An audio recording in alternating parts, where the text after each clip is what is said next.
దర్శించును, నీతో మాట్లాడును, నిన్ను బలపరచి స్థిరపరచును. నిన్ను దర్శించును, నీతో మాట్లాడును, నిన్ను ప్రభు అయిన యేసుక్రీస్తు వారి యొక్క ప్రశస్తమైన నామంలో మీ అందరికీ శుభం తెలియజేస్తూ ఉన్నాం. జీవవాక్యమును ఈ చక్కని ఆధ్యాత్మిక కార్యక్రమానికి మిమ్మల్ని ప్రేమపూర్వకంగా ఆహ్వానిస్తూ ఉన్నాం. ఈ కార్యక్రమం ద్వారా మిమ్మల్ని అందరినీ విధంగా కలుసుకోవటానికి దేవుడు తన కృపనిస్తున్నాడు. అందును బట్టి దేవునికి స్తుతి స్తోత్రాలు చెల్లిస్తూ ఉన్నాం. దేవుని యొక్క వాక్యం మనం ధ్యానించేటప్పుడు దేవుడు తన వాక్యము ద్వారా తన పిల్లలతో మాట్లాడేటటువంటి దేవుడై ఉన్నాడు. అంతేకాదు మనను బలపరిచే దేవుడు, మనను ప్రోత్సహించేటటువంటి దేవుడు, మనకు ఎంతో గొప్ప నెమ్మది అనుగ్రహించేటటువంటి దేవుడై ఉన్నాడు. ఈ రోజున మన యొక్క ధ్యానాంశము ప్రార్థన ఆలకించు దేవుడు. Praise the Lord. చక్కని విషయం కదా. నిజముగా మన దేవుడు ప్రార్థన ఆలకించేటటువంటి దేవుడై ఉన్నాడు. కీర్తన గ్రంథము 65వ కీర్తన 2వ వచనంలో చూస్తే, ప్రార్థన ఆలకించువాడా సర్వ శరీరులు నీ యొద్దకు వచ్చెదరు. ఈ కీర్తనకారుడు ఈ విధంగా రాస్తున్నాడు. దేవునికి ఒక చక్కని పేరు పెట్టాడు, ప్రార్థన ఆలకించువాడు అని. మరి ఈ విధంగా ప్రార్థన ఆలకించువాడా సర్వ శరీరులు నీ యొద్దకు వచ్చెదరు. వారు గొప్పవారే కానీ, వారు మరి అల్పులే కానీ, అంతేకాదు వారు ధనవంతులే కానీ, వారు పేదవారే కానీ, వారు ఏ స్థితిలో ఉన్నప్పటికీ కూడా ప్రతి ఒక్కరిని దగ్గరికి రావాల్సిందే. ప్రతి ఒక్కరు కూడా తమ యొక్క అవసరతలు మీ దగ్గర చెప్పుకోవాల్సిందే. ఎందుకు అనంటే, నీ దగ్గరకు వస్తేనే మా సమస్యలకు పరిష్కారం, నీ దగ్గరకు వస్తేనే మాకు శాంతి సమాధానం, తండ్రి నీ దగ్గరకు వస్తేనే మాకు గొప్ప నెమ్మది అని చెప్పి, మరి సర్వ శరీరులు నీ యొద్దకు వస్తారయ్యా అని చెప్పి ఈ కీర్తనలో ఈ యొక్క విషయం రాయటం జరిగింది. నిజంగానే మన యొక్క జీవిత యాత్రలో మనం చూసినట్లయితే, మన మొరలు, మన కష్టం కలిగిందండి, ఏదన్నా చెప్పుకోవాలి అనిపిస్తుంది. ఎవరు తమ యొక్క సమయాన్ని మనకిస్తారు? ఎవరు మన మీద జాలి పడతారు? ఎవరు మన కోసం కొంచెం సేపు ఆగి నిలబడతారు? ఈ లోకంలో ఎవ్వరికీ సమయం లేదు. మనం చూస్తూనే ఉన్నాం కదా. ఈవెన్ అక్క చెల్లెళ్ళైనా, అన్నదమ్ములైనా, ఈవెన్ మరి తల్లిదండ్రులు పిల్లలైనా కూడా ఒకరి గురించి ఒకరు వినటానికి సమయమే లేదు. ఒకరి గురించి ఒకరు మరి చెప్పుకుందాము అంటే అవకాశమే లేదు. ఎవరి బిజీ లైఫ్ వాళ్ళది, ఎవరి పరిస్థితులు వాళ్ళవి. కాబట్టి ఇలాంటి లోకంలో ఒక దిక్కుంది అంటే ఎవరంటే మన యేసుక్రీస్తు వారే. ప్రభువైన యేసుక్రీస్తు వారే మనకు ఒక దిక్కు. అదేవిధంగా మన పరలోకపు తండ్రి మనకు ఒక దిక్కై ఉన్నాడు. నిజముగా ఆయన సన్నిధికి వెళ్ళినప్పుడు ఆ తండ్రి సన్నిధానంలో మనం మోకరించి, మరి తండ్రి దేవా ఇది పరిస్థితి అని మనం చెప్పుకున్నప్పుడు అద్భుతమైనటువంటి పరిష్కారాన్ని ఆ పరలోకపు తండ్రి మన కొరకు చూపిస్తాడు. కాబట్టి ప్రార్థన ఆలకించువాడా నా దేవా, ఇదిగో నువ్వు ఎంత మంచి దేవుడవయ్యా, ప్రార్థనకు జవాబిచ్చే దేవుడవయ్యా అని చెప్పి ఈ చక్కని మాటలు వ్రాయబడి ఉన్నాయి. కాబట్టి ప్రార్థన ఆలకించేవాడు కనుక సర్వ శరీరులు ఆయన దగ్గరకు వెళ్తారు. వెళ్ళాల్సిందే. వెళ్ళినప్పుడే అక్కడ మనకు ఒక పరిష్కారం అనేటటువంటిది దొరుకుతుంది. కాబట్టి ఈ రోజున పరిశుద్ధాత్మ దేవుడు మనకు ఈ యొక్క విషయాలన్నీ కూడా ఈ విధంగా జ్ఞాపకం చేస్తున్నారు అని అంటే, నీవు ఉన్నటువంటి పరిస్థితి ఆయనకు తెలుసు, నువ్వు ఎదుర్కొంటున్నటువంటి పరిస్థితి ఆయనకు తెలుసు. ఆయన సన్నిధానంలో మోకరించి నువ్వు విన్నవించుకునేటటువంటి విన్నపాలన్నీ కూడా వినటానికి ఆ పరలోకపు తండ్రి సిద్ధంగా ఉంటాడు. నా బిడ్డలు నా సన్నిధికి వచ్చారు, నన్ను అడుగుతున్నారు, ప్రార్థన చేస్తూ ఉన్నారు, నేనే వారికి దిక్కు అని చెప్పి ఆయన ప్రతి ఒక్క ప్రార్థన ఆలకించేటటువంటి దేవుడు. మన యొక్క ప్రార్థనలకు, మన యొక్క మొరలకు ఆయన చెవియొగ్గేటటువంటి దేవుడు. మరి మనుషులండి అసలు ఆలకించరు, చెవి పెట్టరు. మనం చెప్తూ ఉన్నప్పటికీ కూడా అస్సలు ఆలకించరు, మరి తమ చెవి పెట్టరు. కానీ మరి మన దేవుడైతే నిజంగా ఆయన నమ్ముకొని ఆయన సన్నిధానంలో ఆయన మీద భారం పెట్టి, దేవా నువ్వు తప్ప నాకు ఈ లోకంలో ఎవరున్నారయ్యా, నీవు తప్ప నాకు ఆశ్రయం ఏదయ్యా, నీవు తప్ప నాకు ఆధారం ఏదయ్యా, నీవు తప్ప నాకు క్షేమం ఎక్కడున్నదయ్యా అని చెప్పి ఈ విధంగా మరి ఆ దేవుని యొక్క సన్నిధానంలో మోకరించి ప్రార్థన చేసేటప్పుడు నిజముగా మన ప్రార్థన ఆయన ఆలకించేటటువంటి దేవుడై ఉన్నాడు. ఆ ప్రార్థన ఆలకించటం మాత్రమే కాదు కానీ ఆయన మన ప్రార్థనకు జవాబిచ్చేటటువంటి దేవుడై ఉన్నాడు. కీర్తనల గ్రంథము 20వ కీర్తనలో కూడా మనం చూస్తాం, ఆపత్కాలమందు యెహోవా నీకు ఉత్తరం ఇచ్చునుగాక, యాకోబు దేవుని నామం నిన్ను ఉద్ధరించునుగాక, నిజముగా పరిశుద్ధ స్థలంలో నుండి ఆయన నిన్ను ఆదుకొనుగాక. అవును, ప్రార్థన ఆలకిస్తాడు కాబట్టి ఆయన సహాయం చేస్తాడు. ప్రార్థన ఆలకిస్తాడు కాబట్టి ఆయన మన కొరకు కదులుతాడు. ఆయన ప్రార్థన ఆలకిస్తాడు కాబట్టి నీ మీద కనికరము చూపుతాడు. ప్రార్థన ఆలకిస్తాడు కాబట్టి నువ్వు ఏదైతే అడుగుతావో దానికి కావలసినటువంటి కార్యాన్ని ఆయన చేస్తాడు. మరి మన దేవుడు ఇప్పుడు ప్రార్థన విన్నాడు, మనం అడిగేదొకటి ఆయన చేసేదొకటి అయితే ఎలా ఉంటుందండి పరిస్థితి? కాదు, అలా చేయడు మన దేవుడు. మన ప్రార్థన జాగ్రత్తగా ఆలకించేటటువంటి దేవుడు కాబట్టి సర్వ శరీరులు ఆయన యొద్దకు వస్తారు, వెళ్ళాల్సిందే. అక్కడికి వెళ్ళినప్పుడు మనకు గొప్ప నెమ్మది, గొప్ప శాంతి, సమాధానము మన యొక్క జీవితంలో నిండుకుంటుంది. కాబట్టి మరి ఈ సత్యం ఎరిగినప్పుడు మనం ఏం చేయాలండి? ప్రార్థన చేయాలి, మొరపెట్టాలి.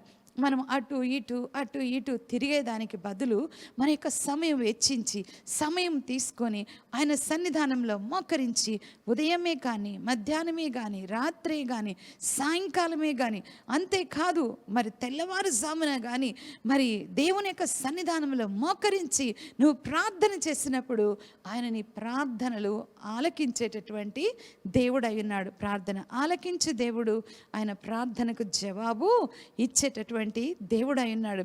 కాబట్టి మరి మనం చూస్తాము, దానియేలు దినానికి రోజుకి ముమ్మారు ఆయన ప్రార్థన చేసేవాడంట. దినానికి 3 సార్లు ఆయన ప్రార్థన చేశాడు.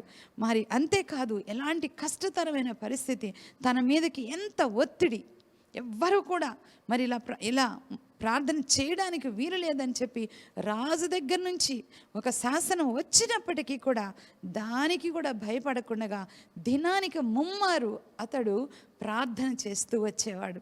కాబట్టి ఆ విధంగా అతడు ప్రతి ఒక్క పరిస్థితి నిమిత్తము పరలోకపు తండ్రి ఆ దేవుని యొద్దకు వెళ్ళి ఆయన ప్రార్థన చేసేవాడు.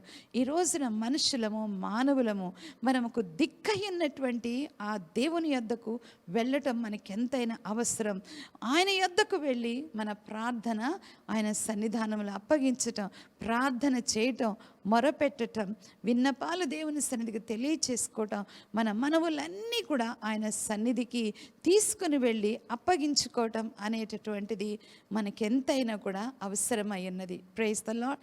కాబట్టి ఈ రోజున పరిశుద్ధాత్మ దేవుడు ఈ ప్రార్థన ఆలకించే దేవుడు నీకున్నాడు. నువ్వు దిగులు పడవద్దు, నువ్వు చింతపడవద్దు, నువ్వు ఏమాత్రం కృంగిపోవద్దు. నీకు దేవుడున్నాడు, ఆయన నీ ప్రార్థనలన్నీ వింటాడు. నిన్నేమాత్రము కూడా త్రోసివేయడు. నా యొద్దకు వచ్చి వాడిని నేను ఎంత మాత్రము త్రోసివేయనని మరి దేవుడు మనకు తెలియచేశాడు కదా.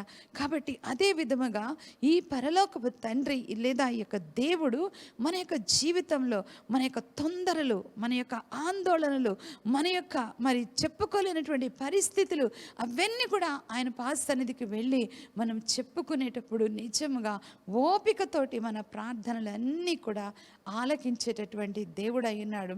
ఓపికతోటి విన్న దేవుడు మన యొక్క జీవితంలో ఓపికతో ఆయన మన యొక్క పరిస్థితులలో కార్యాలు జరిగించేటటువంటి దేవుడు అయి ఉన్నాడు. చూడండి, అబ్రహాం ప్రార్థన చేశాడు. మరి ఒకసారి తనలో కృంగుదల వచ్చినప్పుడు అబ్రహాము ప్రార్థన చేశాడు, అయ్యా నాకు ఎంత ఆస్తి ఇస్తే నాకేంటయ్యా లాభం, ఇదిగో నేను సంతానము లేని వాడిని అయిపోయాను కదా, ఆ దమస్కు ఎలియేజరే వారసుడవుతాడేమో కదా అని ఆ చిన్న ప్రార్థన హృదయములో మరి దేవునికి చెప్పుకున్నప్పుడు దేవుడు వెంటనే క్లియర్ చేశాడనమాట. అబ్రామా, నువ్వు అనుకున్నట్టు కాదు, ఈ సేవకుడు నీకు కుమారుడు కాదు, ఈ సేవకుడు నీకు వారసుడు కాదు, ఇదిగో ఆకాశ నక్షత్రాలను చూడు, నీ సంతానం ఆ విధంగా అవుతుంది అని చెప్పి ఆ విధముగా ప్రార్థన ఆలకించాడు, కార్యం చేశాడు. Praise the Lord. హల్లెలూయా.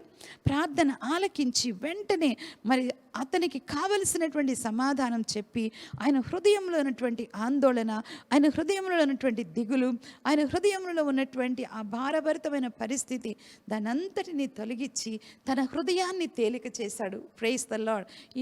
ఈ యొక్క సమయంలో, ఈ యొక్క ప్రత్యేకమైనటువంటి సమయంలో నీ దేవుని యొక్క సన్నిధానంలో నువ్వు మోకరించినట్లయితే నిశ్చయముగా నీ హృదయంలో ఉన్నటువంటి ఆ భారమంతా కూడా ఆయన తీసివేస్తాడు. ఆ భారమంతా కూడా తీసివేసి నీ హృదయాన్ని ఆయన తేలికపరిచేటటువంటి దేవుడు అయి ఉన్నాడు. ఎట్లా అండి, ఎవరండి కార్యం చేసేదని? నిజంగా కేవలం దేవుడు మాత్రమే. మనం నమ్ముకున్నటువంటి దేవుడు, మనం ప్రార్థించేటటువంటి దేవుడు, ఆయన మన హృదయంలో ఉన్నటువంటి భారమంతా తొలగించేసి, ఆ భయం అంతా తొలగించి వేసి, ఆ యొక్క ఆందోళనకరమైన పరిస్థితి అంతా తొలగించి వేసి నీకు నెమ్మది కలిగి చేసేటటువంటి దేవుడు. ఎంత అద్భుతమైనటువంటి కార్యం కదా! అలాంటి కార్యాలు తన పిల్లల జీవితంలో ఆ దేవుడు చేస్తాడు. ప్రార్థన ఆలకిస్తాడు, ఆ ప్రార్థనకు జవాబు ఆయన ఇస్తాడు. అదేవిధంగా మరి ఇస్సాకును దేవుడు అబ్రహామునకు కుమారుడిగా ఇచ్చాడు. ఇస్సాకు యొక్క జీవితంలో కూడా మనం చూసినట్లయితే ఎంతో అద్భుతమైనటువంటి కార్యాలు. ఇస్సాకు వివాహం అయింది, బాగానే ఉంది. అయితే ఆ తర్వాత తన భార్య అయినటువంటి రిబ్కా, ఆమె గొడ్రాలుగా ఉంది, ఆమె కన్సీవ్ అవ్వట్లేదు, ఆమె ఇంకా మరి గర్భవతి అవ్వట్లేదు. అలాంటి పరిస్థితులలో మరి ఇస్సాకు ఏం చేశాడు అని అంటే, ఇస్సాకు ప్రార్థన చేశాడు. మనం చూస్తున్నాం ఆదికాండము 25వ అధ్యాయం, ఆదికాండము 25వ అధ్యాయం 21వ వచనంలో, ఇస్సాకు భార్య గొడ్రాలు గనక అతడు ఆమె విషయమై యెహోవాను వేడుకొనెను. యెహోవా అతని ప్రార్థన వినను గనక అతని భార్య అయిన రిబ్కా గర్భవతి ఆయను. ఎంత అద్భుతమైనటువంటి విషయం కదా!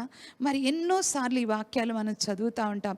ఈ అబ్రహాము గురించి, ఇస్సాకు గురించి, యాకోబు గురించి మనం జ్ఞాపకం చేసుకుంటాం. ప్రార్థన చేసేటప్పుడు కూడా అబ్రహాము దేవా, ఇస్సాకు దేవా, యాకోబు దేవా అని చెప్పి మనం ప్రార్థన చేస్తూ ఉంటాము. కానీ దిగులు పడుతూ ఉంటాం. అయ్యో పిల్లలు లేరే, అయ్యో సంతానం కలగలేదే, మరి ఈ విధంగా వివాహమై ఇంత కాలం అయ్యిందే అని చెప్పి దిగులు పడుతూ ఉంటారు. కానీ మన పితరులు చేసినటువంటి పని ఏంటి? ప్రార్థన ఆలకించే దేవుడు మనకున్నాడు. మన సమయం ఎందుకు పోగొట్టుకోవాలి? ఆయన పాదాల దగ్గరికి వెళ్ళాలి, ఆయనకు చెప్పుకోవాలి, ఆయనకు విన్నవించుకోవాలి, ఆయన సన్నిధానములో మన అవసరతలన్నీ కూడా చెప్పుకోవాలి. ఆయన వింటాడు, దానికి తగినటువంటి ప్రతిఫలం ఇస్తాడు అని చెప్పి వాళ్ళ జీవితాల్లో మరి దేవుడు చేసినటువంటి ఆ కార్యాలను మనం జ్ఞాపకం చేసుకుంటూ మనం కూడా విశ్వాసముతోటి దేవుని సన్నిధిలో ప్రార్థన చేయాలి. నిశ్చయముగా ఆయన పక్షపాతం లేనటువంటి దేవుడు. ఎవరో కొంతమంది ప్రార్థనలు ఆలకించి కొంతమంది ప్రార్థనలు ఆలకించకుండా ఉండేటటువంటి దేవుడు కాదు. ఆయన పక్షపాతం లేనటువంటి దేవుడు గనక మరి తన యొద్దకు వచ్చి ప్రార్థించు వారికి ఆయన ప్రత్యేక ప్రార్థన ఆలకించేటటువంటి దేవుడు, ప్రార్థనకు జవాబిచ్చేటటువంటి దేవుడు. కాబట్టి నువ్వు కృంగిపోవద్దు దేవుని బిడ్డ అని పరిశుద్ధాత్మ దేవుడు మాట్లాడుతున్నాడు. నీ యొక్క అవసరత, నీ యొక్క అక్కర, అది చిన్నదే కానీ కొన్నంత కానీ అది ఏదైనప్పటికీ కూడా దేవుని సన్నిధికి వెళ్ళు, ఆయనకు చెప్పుకో. అంతే, ఆ దేవుడు నీ ప్రార్థన వింటాడు. నీవు అనుమానపడద్దు, సంశయపడద్దు. అయ్యో నా ప్రార్థన వింటాడో వినడో అని చెప్పి నువ్వు కృంగిపోవద్దు. ఆయన నీ ప్రార్థన ఆలకించేటటువంటి దేవుడు, నీ మనవులన్నీ ఆలకించేటటువంటి దేవుడు కనుక ఆయన యొక్క సన్నిధానంలో విశ్వాసంతో వెళ్ళి నువ్వు ప్రార్థించినట్లయితే నీ ప్రార్థన వింటాడు, నీ ప్రార్థనకు తగిన ప్రతిఫలం ఇస్తాడు. ఇక్కడ ఇస్సాకు తన భార్య అయినటువంటి మరి రెబ్కా కొరకు ఆయన ప్రార్థన చేయగా, అవును ఇస్సాకు భార్య గొడ్రాలు గనక అతడు ఆమె విషయమై యెహోవాను వేడుకొనెను, యెహోవాకు ప్రార్థన చేసెను. యెహోవా అతని ప్రార్థన వినెను గనక, ప్రైజ్ ద లార్డ్, యెహోవా అతని ప్రార్థన వినెను, ప్రార్థన ఆలకించెను, ప్రార్థన వినెను. అంతేకాదు దానికి మరి పరిష్కారం ఏంటి అనేటటువంటిది దేవుడు అద్భుతమైనటువంటి కార్యం చేసినప్పుడు అక్కడ రిబ్కా గర్భవతి ఆయను. కాబట్టి ఈ రోజున నీతో సూటిగా మాట్లాడుతున్నాడు దేవుడు. నువ్వు దిగులు పడాల్సిన అవసరం లేదు, నువ్వు దిక్కులేని స్థితిలో లేదు. నీ ప్రార్థన వినేటటువంటి దేవుడు నీకున్నాడు. Praise the lord. అది ఏ పరిస్థితి అయినప్పటికీ కూడా, అది ఆర్థిక సంబంధమైన విషయమైనా కూడా, ఈ విధంగా మరి సంతానం లేనటువంటి పరిస్థితి అయినా, లేకపోతే లేకపోతే ఉద్యోగము లేనటువంటి పరిస్థితి అయినా, లేకపోతే మరి ఆదరించు వారు లేరు అనేటటువంటి పరిస్థితి అయినా కూడా నువ్వు చెప్పుకోవడానికి ఒక మార్గం ఉంది. ఆ మార్గమే మరి పరలోకపు దేవుడు, పరలోకపు తండ్రి. కాబట్టి యేసుక్రీస్తు వారి యొక్క నామములో మనము ప్రార్థన చేసినప్పుడు అద్భుతమైనటువంటి కార్యము చేయటానికి మన దేవుడు సిద్ధంగా ఉంటాడు. యేసయ్య నామములో ఆయన యొక్క పాద సన్నిధానంలోనికి వెళ్ళి నీవు ప్రతి విషయము కూడా ప్రార్థించినప్పుడు అద్భుతమైన కార్యాలు నీ జీవితంలో చేసేటటువంటి దేవుడు నీకున్నాడు. అదేవిధంగా మరి ఈ యొక్క ఓల్డ్ టెస్టిమెంట్లోనే మనం చూసినట్లయితే మోషే ప్రార్థన చేసినప్పుడు మోషేకి కూడా దేవుడు అద్భుతమైనటువంటి పరిష్కారాన్ని చూపించాడు.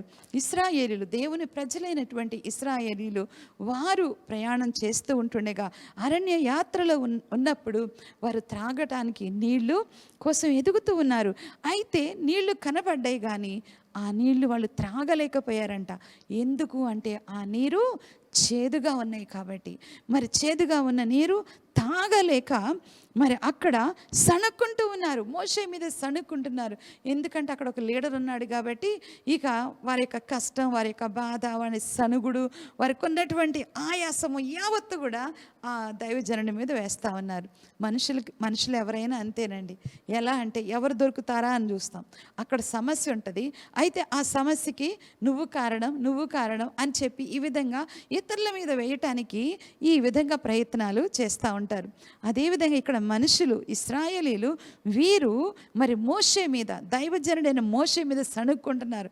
ఏంటయ్యా త్రాగుదామంటే నీళ్లు లేవు, ఇక్కడికి ఎందుకు తీసుకుని వచ్చావు, ఇప్పుడు మేమేం చేయాలి అని చెప్పి మరి వాళ్ళు భయంకరంగా మోషే మీద సణుక్కుంటూ ఉంటే అతడు ఏం చేశాడంటే యెహోవాకు మొరపెట్టాడు, దేవునికి మొరపెట్టాడు, దేవునికి ప్రార్థన చేశాడు.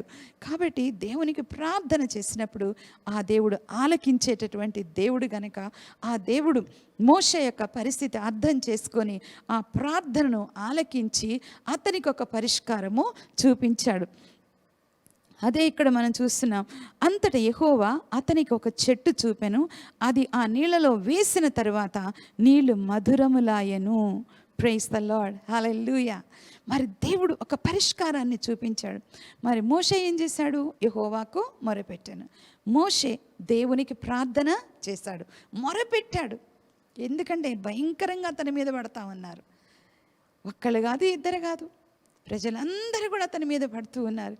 అలాంటి పరిస్థితులలో, ఎంతో తట్టుకోలేనటువంటి ఆ యొక్క పరిస్థితులలో అతడు యెహోవాకు మొరపెట్టెను, యెహోవాకు ప్రార్థన చేసినప్పుడు దేవుడు వెంటనే అతనికి ఒక చెట్టు చూపించాడు. ఆ చెట్టు మరి తీసి నీళ్ళల్లో వేసినప్పుడు ఆ నీళ్ళు ఎంతో మధురముగా తీయగా అయినాయి అన్నమాట. ఈ విధంగా ఈ కార్యాలు ఎవరు చేస్తారండి? అస్సలు మనం చెప్తూ ఉంటే ఆలకించేది ఎవరండి? మనుషులైతే ఎలా ఉంటారంటే దేవుని సన్నిధిలో మోకరించేదానికి బదులు వాళ్ళకి అందరికీ కూడా చెప్తా ఉంటారు. ఏం ప్రయోజనం లేదు. వాళ్ళకి మనం చెప్తూ ఉంటే దానివల్ల ప్రయోజనం ఏది కూడా లేదు. దేవుని బిడ్డలారా, ఒక్కటే దేవుని సన్నిధికి వెళ్ళాలి, ఆయన సన్నిధానంలో మనం అప్పగించుకుని విశ్వాసముతో ఆయనకు మొరపెట్టాలి. ఆయన ఆలకించే దేవుడు, కార్యం జరిగించేటటువంటి మంచి దేవుడు అయి ఉన్నాడు. Praise the Lord. దేవుని నామమునకు మహిమ కలుగునుగాక.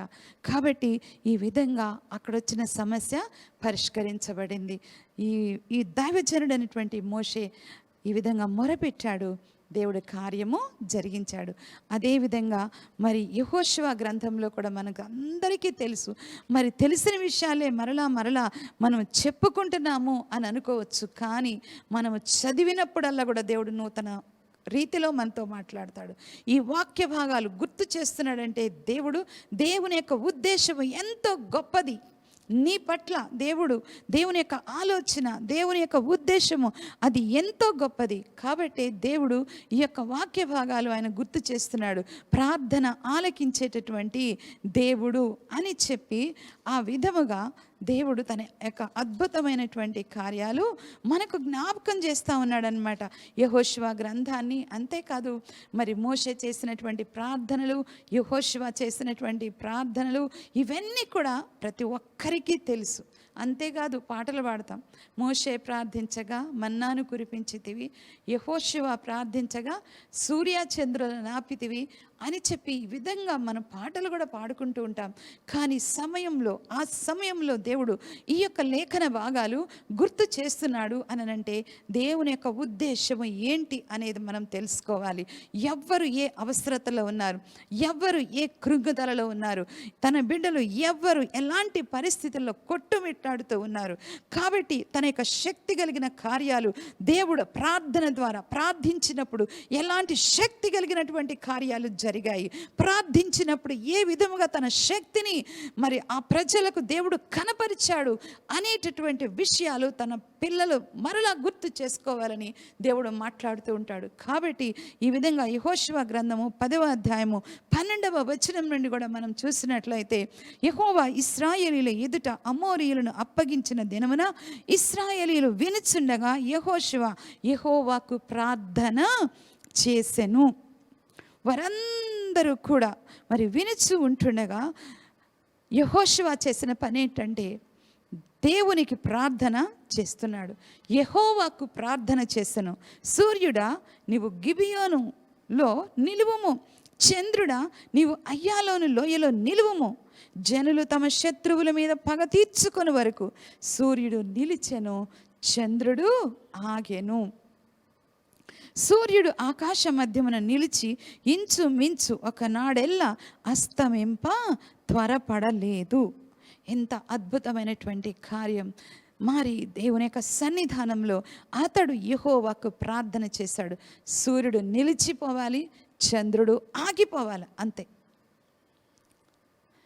ఈ విధముగా ఆ దేవుని యొక్క నామములో ఆజ్ఞాపిస్తూ దేవునికి ప్రార్థన చేశాడు. అద్భుతం అక్కడ జరిగింది. కాబట్టి ఎంత విశ్వాసముతోటి ప్రార్థన చేశాడు. నా దేవుడు తప్పకుండా నా ప్రార్థన ఆలకిస్తాడు. నా దేవుడు ప్రార్థన ఆలకించేటటువంటి దేవుడు. నేను ప్రార్థించేటప్పుడు దేవుడి గొప్ప కార్యాలు చేస్తాడు అని చెప్పి, మరి సూర్యుడా నువ్వు ఆగిపో, అదేవిధంగా చంద్రుడా నువ్వు నిలిచిపో అని చెప్పి ఈ విధంగా ఆజ్ఞాపిస్తూ ప్రార్థన చేసినప్పుడు అద్భుతం జరిగింది. ఈ శక్తివంతమైనటువంటి కార్యము ప్రజలందరూ కూడా చూశారు. ప్రజలందరి ఎదుట ఆయన ఈ విధముగా ప్రార్థన చేశాడు దేవుడైన యెహోవాకు. కాబట్టి దేవుని బిడ్డలారా, నీ యొక్క పరిస్థితి ఎలాంటిది ఈ రోజున, నీవు ఎదుర్కొనేటటువంటి పోరాటము ఎలాంటిది ఈ రోజున, సమస్తము కూడా నీ దేవునికి చెప్పుకో. ఎంతమంది శత్రువులు మన మీద దాడి చేస్తూ ఉంటారు. అనేక రీతులుగా శత్రువులు మన మీద దాడి చేస్తూ ఉంటారు. మనం చేయగలిగింది ఒక్కటే, ప్రార్థన ఆలకించేటటువంటి దేవుడు మనకున్నాడు. మన పోరాటాలలో ఆయన జయమిస్తాడు, మన యుద్ధాలలో మనకు జయమిస్తాడు. మనకు అన్ని పరిస్థితులలో కూడా, ఆ పరిస్థితులన్నీ కూడా మనకు ప్రతికూలంగా ఉన్నప్పుడు ఆ పరిస్థితులన్నిటి కూడా ఆపివేసేటటువంటి దేవుడు. కేవలము మన యొక్క దీన ప్రార్థన ఆయన ఆలకిస్తూ గొప్ప కార్యాలు, శక్తివంతమైన కార్యములు, ఎంతో మరి నీ ఊహకు మించినటువంటి కార్యాలు నీ జీవితంలో ఆయన చేయటానికి ఇష్టపడతాడు. కానీ మనమైతే ప్రార్థన చేయాలి, అంతే. ప్రార్థన తప్పించి నువ్వు ఏది చేసినా కూడా దానికి ప్రయోజనం ఉండదు, దానికి ఫలితం అనేటటువంటిది ఉండదు. కాబట్టి ఈ రోజున ప్రార్థన ఆలకించు దేవుడు అని చెప్పి ఈ యొక్క గొప్ప పేరును, దేవునికి ఉన్నటువంటి గొప్ప పేరును పరిశుద్ధాత్మ దేవుడు మనకు జ్ఞాపకం చేస్తూ ఉన్నాడు. కాబట్టి మోషే ప్రార్థన విన్న దేవుడు, మరి అబ్రహాం యొక్క ప్రార్థన విన్నటువంటి దేవుడు, ఇస్సాకు ప్రార్థన విన్నటువంటి దేవుడు, మోషే యొక్క ప్రార్థన విన్నటువంటి దేవుడు, యెహోషువ యొక్క ప్రార్థన విన్నటువంటి దేవుడు ఈ యొక్క లేఖన భాగాలలో నుండి మనకు ప్రతి ఒక్కటి కూడా జ్ఞాపకం చేస్తూ ఉన్నాడు. కాబట్టి నువ్వు లేవాలి, నువ్వు నడుము కట్టుకొని, మనస్సుని నడుము కట్టుకొని నువ్వు మోకరించి దేవుని సన్నిధానంలో ప్రార్థన చేయాలి. ప్రార్థన చేసినప్పుడు ఆ ప్రార్థన ఆలకించి ప్రార్థనకు తగిన ప్రతిఫలము అనుగ్రహించేటటువంటి దేవుణ్ణి మనము కలిగి ఉన్నాం. కాబట్టి నీ ఊహకు మించినటువంటి కార్యాలు మన యొక్క జీవితంలో ఆయన జరిగించేటటువంటి అద్భుతకరుడైనటువంటి దేవుడుగా ఉన్నాడు. అదేవిధంగా 2వ రాజుల గ్రంథంలోకి మనం వెళ్దాము. 2వ రాజుల గ్రంథము 20వ అధ్యాయము 2-3 వచనాలు. 2వ రాజుల గ్రంథము 20వ అధ్యాయము 2-3 వచనాలు. అతడు తన ముఖము గోడ తట్టు తిప్పుకొని, యెహోవా యథార్థ హృదయుడనై సత్యముతో నీ సన్నిధిని నేను ఎట్లు నడుచుకుంటునో, నీ దృష్టికి అనుకూలముగా సమస్తమును నేను ఎట్లు జరిగించితునో కృపతో జ్ఞాపకం చేసుకొనుమని హిజ్కియా కన్నీళ్లు విడుచుచు యెహోవాను ప్రార్థించెను. హిజ్కియా, రాజైనటువంటి హిజ్కియా యొక్క జీవితంలో మరణకరమైనటువంటి ఆ రోగము వచ్చినప్పుడు అతడు కన్నీరు విడుస్తూ మరి దేవుని ఎదుట అతడు ప్రార్థన చేస్తున్నాడు. అయ్యా, నన్ను ఒక్కసారి చూడు నాయన, నేను ఎట్లా నడుచుకున్నాను నీ సన్నిధానంలో, ఏ విధముగా యథార్థ హృదయుడనై సత్యముతో నీ సన్నిధిని నేను ఎట్లా నడుచుకున్నానో ఒక్కసారి నన్ను జ్ఞాపకం చేసుకో అని చెప్పి మరి హిజ్కియా కన్నీళ్లు విడుస్తూ ప్రార్థన చేశాడు. కన్నీటి ప్రార్థన దేవుణ్ణి కదిలించి వేస్తుందండి. హన్నా కూడా కన్నీటి ప్రార్థన చేసింది. తన హృదయం కృమ్మరించుకుంటూ, తన హృదయంలో ఉన్నటువంటి వేదనంతా కూడా దేవుని సన్నిధిలో కృమ్మరించుకుంటూ కన్నీటితో ఆమె ప్రార్థన చేసింది. ప్రార్థన చేసినప్పుడు ఆమె జవాబు పొందుకుంది. అదేవిధంగా హిజ్కియా కూడా దేవుని సన్నిధానంలో ఆ విధంగా ప్రార్థించాడు. కన్నీరు విడుచుచు యెహోవాను ప్రార్థించెను. కాబట్టి మరలా ఆ ప్రవక్త వెనక్కి తిరిగి వచ్చాడు. చూడండి, 4వ వచనం నుంచి చూస్తే, యెషయా నడిమిశాలలో నుండి అవతలకు వెళ్ళక మునిపే యెహోవా వాక్కు అతనికి ప్రత్యక్షమై ఇలాగూ సెలవిచ్చెను, నీవు తిరిగి నా ప్రజలకు అధిపతి అయిన హిజ్కియా యొద్దకు పోయి అతనితో ఇట్లనుము, నీ పితరుడైన దావీదునకు దేవుడగు యెహోవా నీకు సెలవిచ్చినదేమనగా, నీవు కన్నీళ్లు విడుచుట చూచి తిని నీ ప్రార్థన నేను అంగీకరించి ఉన్నాను, నేను నిన్ను బాగు చేసేదను. Praise the Lord. ఎంత అద్భుతమైనటువంటి విషయం కదా. నీవు కన్నీరు విడుచుట చూచి తిని నీ ప్రార్థన అంగీకరించి ఉన్నాను, నిన్ను బాగు చేస్తాను. తన యొక్క సమస్యకు పరిష్కారం అనేది దేవుడు చూపిస్తున్నాడు. దేవుడు ఎంత మరి చక్కగా ప్రతిదీ కూడా ఆయన ఆ ప్రార్థన ఏ విధంగా ఆలకించాడు అనేటటువంటిది మీరు చూసినట్లయితే నిజముగా మన దేవుని యొక్క మంచితనము, మన దేవుని యొక్క ప్రేమ, మన దేవుని యొక్క విశ్వాస్యత మన పట్ల ఎలా ఉంటుంది అనేటటువంటిది అర్థం చేసుకుంటా మనుషుల యొక్క జీవితాల్లో వచ్చేటటువంటి అనేక కష్టతరమైనటువంటి పరిస్థితులలో మనకొక ఆశ్రయం ఉన్నది, మనకొక దిక్కు ఉన్నది, మనకొక ఆధారం ఉన్నది, మనకొక నిరీక్షణ ఉన్నది. అది ఎవరు అనంటే మన పరలోకపు తండ్రి ప్రభువైన యేసుక్రీస్తు వారి యొక్క నామంలో మనము ప్రార్థన చేసినప్పుడు ఆయన మన కన్నీరు విడిచుట చూస్తాడు. అంతేకాదు ఆయన ఆదరణకరమైన, అంతేకాదు ప్రోత్సాహకరమైనటువంటి తన మాటను ఆయన తెలియచేస్తాడు. ఇదిగో నీ ప్రార్థన నేను విన్నాను, నీవు కన్నీరు విడిచుట చూచాను, నీ ప్రార్థన విన్నాను, నేను నిన్ను బాగు చేస్తాను అని చెప్పి.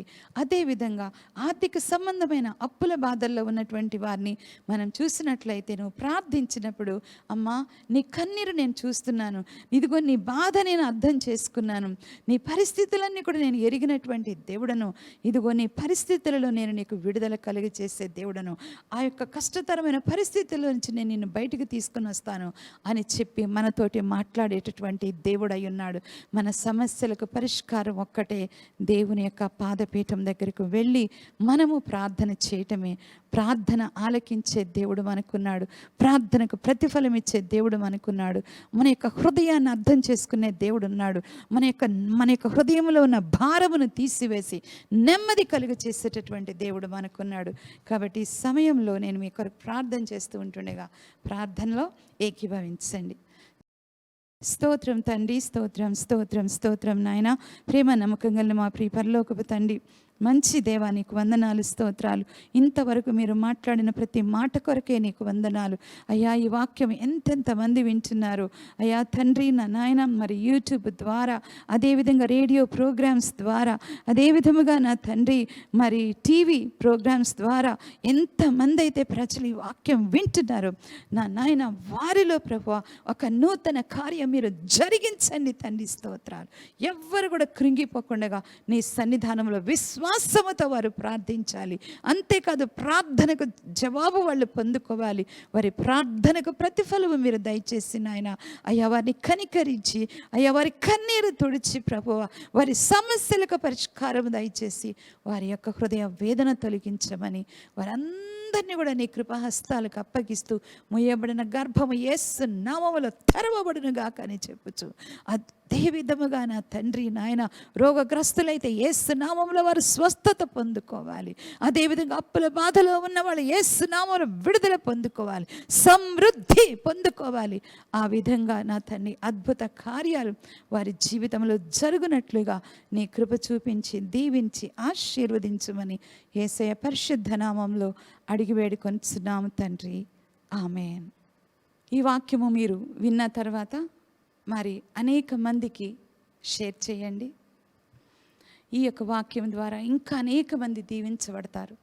కాబట్టి మర్చిపోవద్దు, ప్రతి ఒక్కరు కూడా 10 మందికైనా మీరు షేర్ చేయండి. God bless you all.